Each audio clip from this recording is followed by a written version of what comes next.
Welcome back mga kaaldab. Ito na naman po ang inyong lingkod, si Mr. Destiny.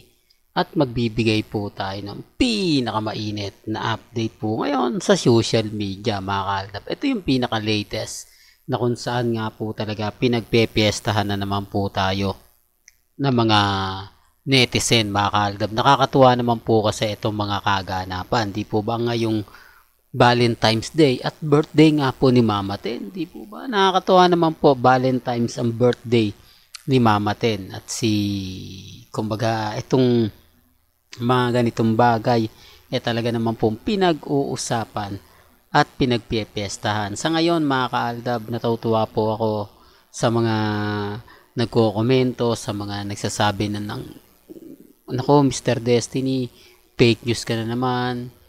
Lahat ng mga sinasabi mo, walang katotohanan, puro ka lang paasa, puro ka lang ganito, puro ka lang ganon. Wala kang binibigay na magandang post na magkasama sila Mengay at si Alden. Puro throwback video lang yung pinapakita mo. Wala namang latest doon.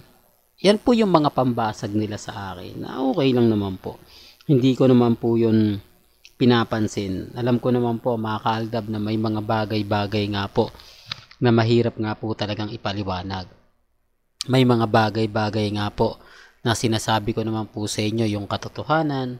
Di po ba, lalo na nga po pagdating sa social media. Sabi ko nga po sa inyo, relax lang. Di po ba? Ako naman po, hindi naman po tayo nagpapa-apekto. Hindi naman po tayo maniniwala sa mga pahayag at sinasabi po ng iba. Ako, masaya po ako mga kaaldab, lalo na po sa Instagram, sa Twitter, sa Facebook, yung mga komento na umaayon po sa atin. At talagang pumapabor naman po. Sabi nga nila bakit daw po hindi binatim ni Mengay si Congressman Arjo? Di po ba ng Happy Valentine's Day? Kung titignan nyo mga kaaldab, di po ba? Wala pa silang chikiting. Wala pang mga pang-aasar. Ito yung nakakamiss talaga sa Itbulaga, no? Nung panahon sa Broadway.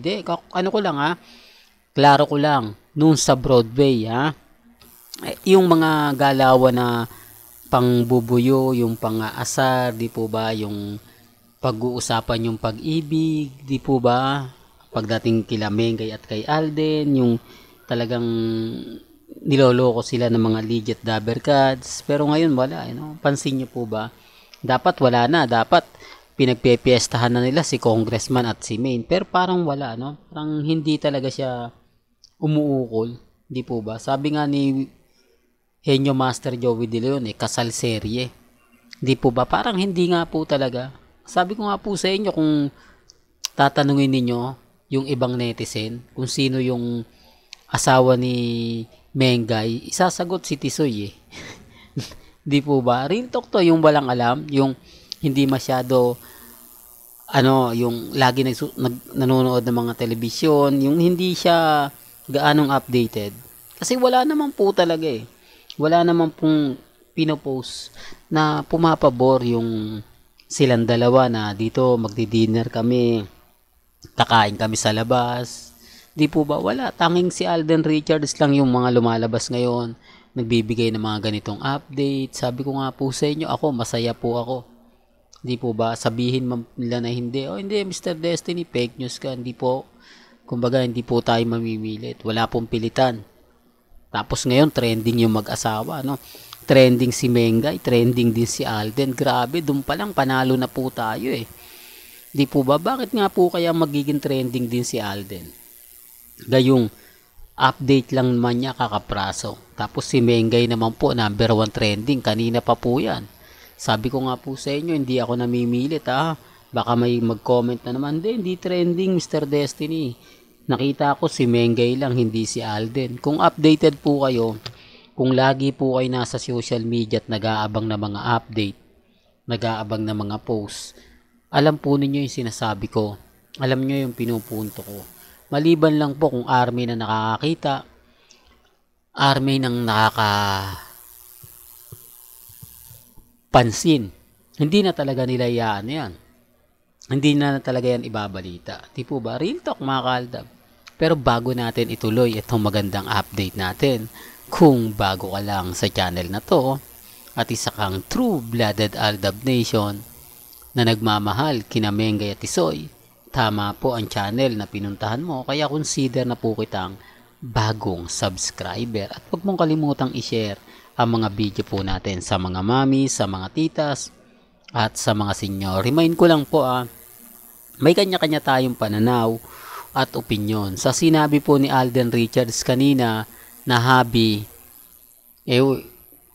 Bobby, kanya-kanya tayong paniniwala. Kasi ako, sabi ko nga po sa inyo yung sinabi ni Mengay, para kay Alden Richards yun di po ba? Hindi niya lang masabi yung mga bagay-bagay na talagang mapapaisip po kayo. Kasi kung direktang sasabihin niya, marami nagre-react, di po ba? Yung mga palayaw lang, kuno, di po ba? Alam ko, babs di po ba? Pero buba ang may mga bagay-bagay po na talagang minamali yan ni Mengay. May mga bagay-bagay na talagang mapapaisip naman po kayo. Sabi ko nga po sa inyo, relax lang.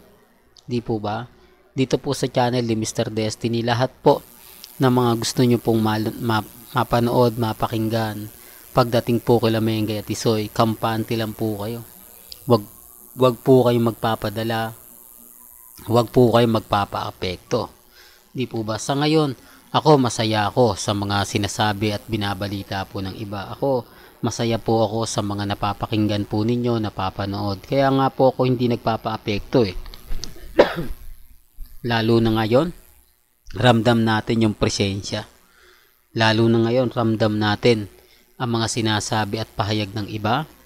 Kaya lang syempre, may mga pagkakataon mga kaaldab na andito na tayo, andito yung point na mapapaisip po kayo. Andito yung point na tama ka Mr. Destiny. Halos lahat ng mga kaganapan mo, halos lahat ng mga sinasabi mo, pahayag mo, ay bahala na. Di po ba? Ang importante lang naman po kung ano lang po yung latest, kung ano lang po yung trending, doon lang po tayo. Di po ba? Sa ngayon, may mga update tayo na mapapaisip kayo. Sa ngayon, may mga bagay-bagay na sinasabi kong ganito, sinasabi kong ganon. Di po ba? Kaya kalmado lang po kayo. Maging matatag, maging mapanuri sa mga pinopost nila, sa mga ina-update nila. Kasi ako hindi naman tayo nagpapatinag. Hindi naman po tayo nagpapahuli pagdating po sa pagbibigay ng update. Lalong-lalo na po ngayon, napakaraming mga sinasabi na wala naman pong katotohanan.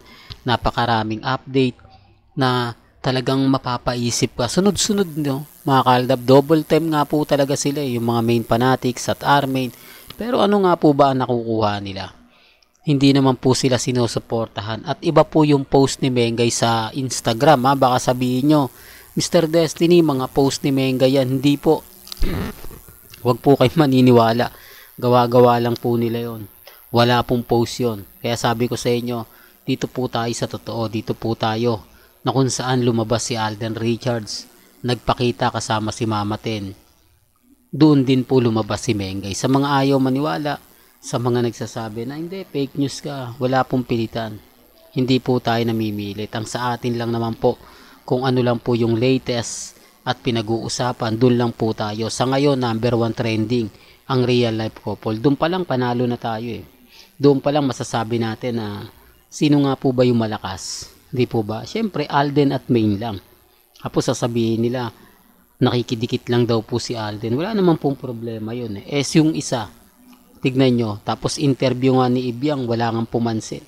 Ni hindi nga po pinagpiesta, ni hindi nga po masasabi natin na talagang tinutukan. Sinasabi ko lang po ito para lang po klaro. Di po ba? Sabi ko nga po sa inyo dito po sa channel ni Mr. Destiny, kung ano lang po yung latest, kung ano lang po yung trending, dun lang po tayo. Di po ba? Sa ngayon, ako masaya. Sa ngayon, lahat ng mga sinasabi natin, update natin, bahala po kayo. Di po ba? Basta ako masaya po. Kung ano po yung latest, kung ano yung trending, yun lang po ang ibabalita natin. Di po ba?